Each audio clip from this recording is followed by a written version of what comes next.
पूजनीय संत समाज देवियों और देवता सुने समझे विचार करे और अपना कल्याण करे।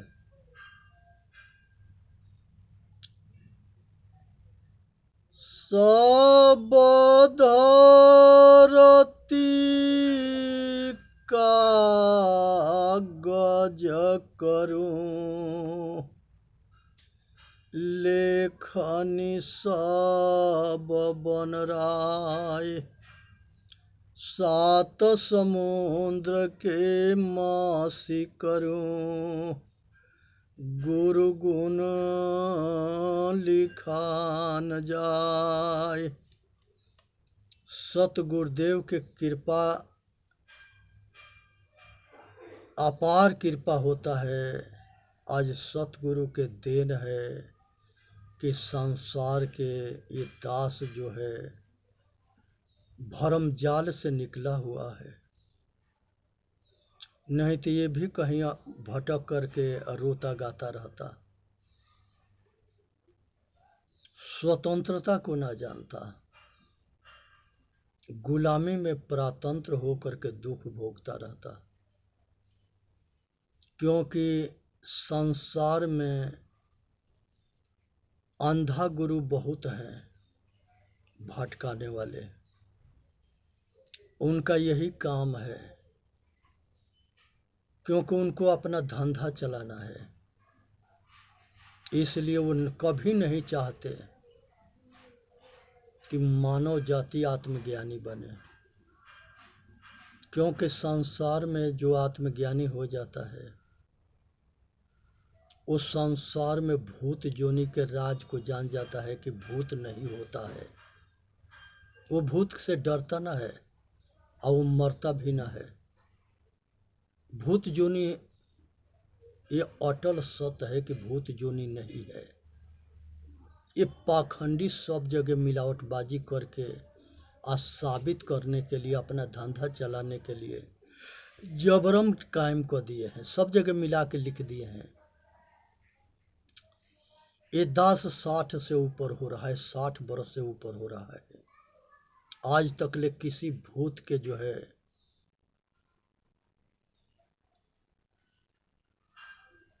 बेवत ना है कि इसके बाल भी टेढ़ा कर ले। तंत्र मंत्र जंतर भूत प्रेत जादू टूना इसके बाल भी टेढ़ा ना कर सके। ये खूब ललकारते आ रहा है। इसके किसी के बेवत ना है कि इसके पास आके साबित कर दे। इसलिए संसार में तंत्र मंत्र जंतर भूत प्रेत जादू टोना मूर्खन को पकड़ता है, ज्ञानी के नहीं। जितने आत्मज्ञानी है उसके जो है कुछ बिगाड़ नहीं सकता है, अज्ञानी को बिगाड़ता है। इसलिए मनुष्य के शब्द मनुष्य के कुछ बना ना सके। संसार के जितने मंत्र है वो कौन बनाया है? मनुष्य बनाया है। तो मनुष्य के शब्द मनुष्य से बड़ा हो गया। ये पागलपन से ऊपर उठनी है। शब्द के जो पैदा करता है वो चेतन आत्मा सबके बाप है। इसलिए कोई शब्द जो है उसके कुछ बिगाड़ ना सके। रूप संसार के सारे रूप उसको भी कुछ बिगाड़ ना सके। आज संसार दो ही चीज में लगा है, ना तो किसी रूप में पागल हुआ है और ना तो किसी शब्द में पागल हुआ है। आज शब्द और रूप चेतन जीव के सत्ता से प्रकट होता है शरीर के माध्यम से। तो उसकी बाप जो है चेतन आत्मा है, तो वो अपने बाप के कैसे कल्याण कर देगा?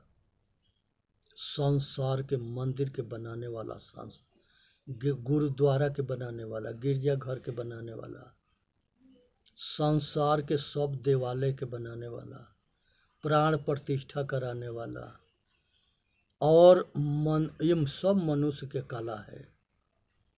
मनुष्य अपने कला से अगर भीख मांगता है, वो नहीं जानता है कि ये सारे मूर्ति के या मंदिर के ये सब देवी देवता के हम मनुष्य बनाया है। और वो जाके उसके बेटा बन करके और रोता गाता है, उसके खीर पूरी चढ़ाता है, उसके नाम पर अनेकों पशु पक्षी कीड़ा मकोड़ा आदमी के लिए बलि काट के चढ़ा देता है, पाड़ा के कटवा देता है, सूअर के कटवा देता है। ये संसार में बड़ा घोर पाप देवी देवता के नाम पर होता है। संसार में जितने किसी देवी के नाम पर काट करके चढ़ाया जाता है, संसार में कोई देवी खाती ना है। जो चढ़ाता है वही खाता है। खाली वो देवी के एक आड़ लिया है, बदनाम देवी के करता है। जहाँ पर किसी जीव के वध होता है वो अधर्म है, धर्म हो ही नहीं सकता। संसार में कोई देवी मांसाहारी नहीं होती, कोई देवता मांसाहारी नहीं होता। और अगर वो मांसाहारी है तो वो देवी देवता नहीं हो सकता। आदमी के विचार ना है, इसीलिए दुखी है, अपने दुख के कारण नहीं जानता है। गाय के, भैंस के, बकरी के, ऊँटनी के या महतारी के दूध सभी ने पिया है।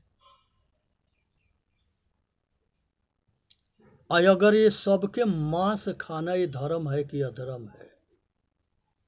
घोर पाप है। अगर ये पाप कोई करता है तो भगवान भी ना बचा सके। ये मांस जो है तबे मिलता है जब किसी पशु पक्षी के बलि चढ़ाई जाती है, काटी जाती है।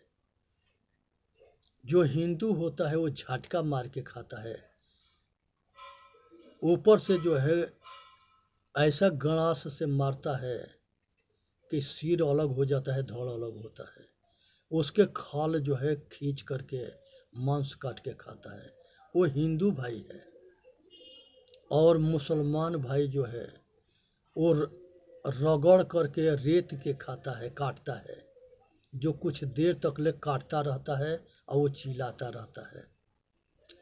लेकिन वो जो काटता है उसको उसके ये पता ना है कि आज हम सबल हैं तो हम काट रहे हैं, ये निर्बल है तो कटा रहा है।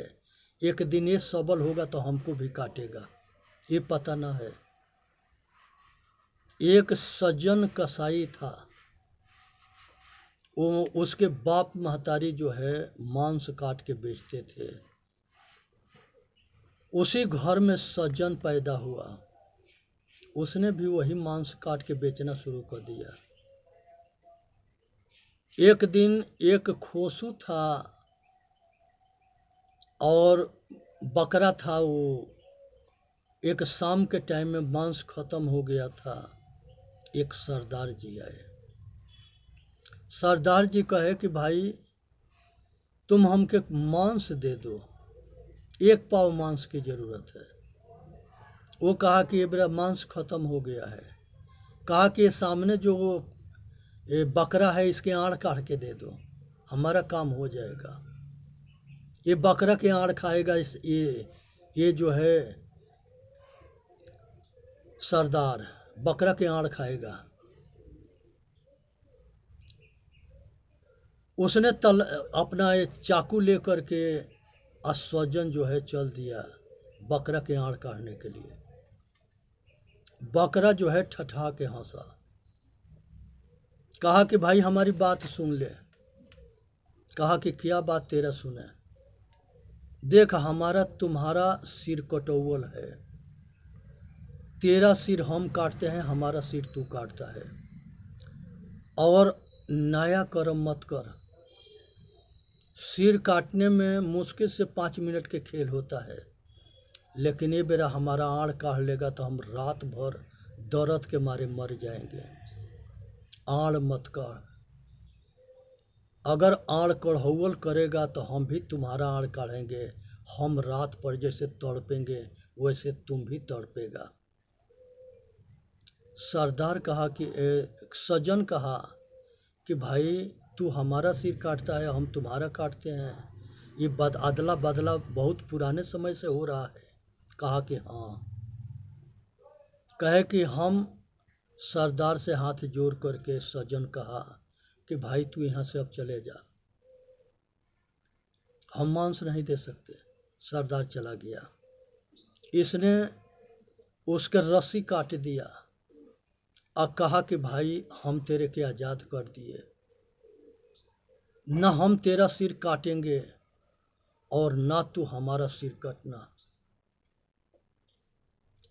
और तब से सज्जन जो है परिश्रम करके मेहनत करके कमाने खाने लगा और शाकाहारी हो गया, मांसाहार के त्याग कर दिया। वो आगे चल करके सज्जन बहुत बड़ा भक्त होता है और इस संसार के भव सागर से तर जाता है, आत्मज्ञानी होता है। ये जो है मनुष्य के हाथ में है कि हम अपने बंधन को बनाए रखना चाहते हैं कि हम निर्बंध होना चाहते हैं। जब निर्बंध होना चाहेंगे तो हम दुख से छूट जाएंगे, और अगर हम बंधन में रहेंगे तो हमारा दुख कभी पीछा ना छोड़ेगा। साहेब कहते हैं, करहु विचार सब दुख जाई। भाई अगर विचार करोगे तो सब दुख चला जाएगा, और ना विचार करोगे तो मरोगे। खाना खराब होगा तो जीना खराब होगा, पीना खराब होगा तो मरना तैयार होगा। संसार के अंदर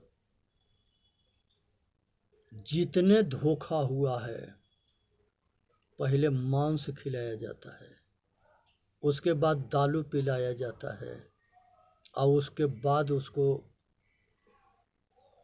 नरसंहार किया जाता है। तो मांस, शराब और वेश्या, ये तीनों नरक के दरवाजा है। क्योंकि कलयुग जो है इसी तीन जगह रहता है, जहाँ कटैया घर है, जहाँ वेश्या है, जहाँ शराब घर है। यहाँ पर बड़े बड़े कहलाने वालन के विनाश किया जाता है। इसलिए सजग हो जाओ और अपना बचने की तैयारी करो, अपना कल्याण करो। नरक के दरवाजा है काम, क्रोध और लोभ। तीन महाखल काम, क्रोध और लोभ, ये तीन महान खल है, काम, क्रोध और लोभ। तो इसलिए इस सब से बचना है, इसी में मानव जाति के कल्याण है। सुने, समझे, विचार करे और अपना कल्याण करे। संसार के अंदर जो है एक पंडित जी थे, और वो पंडित जी जो है एक सेठ के भविष्य बताने के लिए जा रहे थे, तो वो अपने लड़कों के भी साथ में ले लिए। उनके गाड़ी एक्सीडेंट हुआ, लड़का मर गया। बैठ करके वो रो रहे थे। तब तक ले सेठ उधर से अपना गाड़ी लेके आ रहा था, देखा कि पंडित बैठ के रो रहा है। पूछे कि पंडित जी क्या हो गया? कहे कि हम एक्सीडेंट हो गया, हमारा लड़का मर गया। पंडित जो है उसके निकाल करके लड़का के पंडित के घर तक ले पहुंचा दिया। और पंडित जी कहे कि चलो हम तुम्हारे भविष्य के विषय में तुम्हारे घर पर बता दें। सेठ कहा कि नहीं, अब ज़रूरत ना है। जब तुम अपना दिन दशा नहीं जानते हो कि हम जाएंगे तो हमारे लड़का के एक्सीडेंट हो जाएगा, हम मरेंगे, जब तुम अपना ना जानते हो तो हमारा क्या बताओगे? तुम लोग खाली दूसरे के मूर्ख बनाते आए हो, तो जब कर्म खराब होगे तब भोगेगा कौन? सेठ चला गया। इस बात से क्या समझ रहे हो? जो बोओगे वो काटोगे। दुनिया की कोई ताकत ना है कि बचा ले। एक बार बनारस में जो है रानी के नौलखा हार खो गया। मंत्री विश्वास मार्गी था, राजा ज्ञान मार्गी था। मंत्री कहा कि महाराज, बनारस काशी जो है विद्वानन के नगरी है, भविष्य वक्ता के बुलाते हैं और हार के वो बता देंगे, पता लग जाएगा। राजा जो है कहा कि बुला लो। 2 सिपाही के कह दिया कि जितने पंडित आएंगे वो सब के तब तक ले पीटते रहना जब तक ले वो बेहोश ना हो जाए, और कारागार में बंद कर देना। जितने भविष्य वक्ता गए सबके पिटाई हुआ और सब बेहोश होने पर जेल में बंद कर दिए गए। सब इकट्ठा होकर राजा के लगे गए फरियाद लेके। कहा कि महाराज, हम लोग से गलती क्या हुआ है कि जिसके वजह से हम लोग की पिटाई हुई और जेल में बंद किए गए? राजा कहे कि आप सब भविष्य वक्ता हो? कहे कि हाँ, हम लोग भविष्य वक्ता हैं। तुम लोग हमारा नौलखा हार बताने आए हो? कहा कि हाँ, हम लोग नौलखा हार बताने आए हैं। कहे कि तुम लोग जानते थे कि राजा के घर पर जाएंगे तो जूता बजेगा? सब पंडितन के बोली बंद।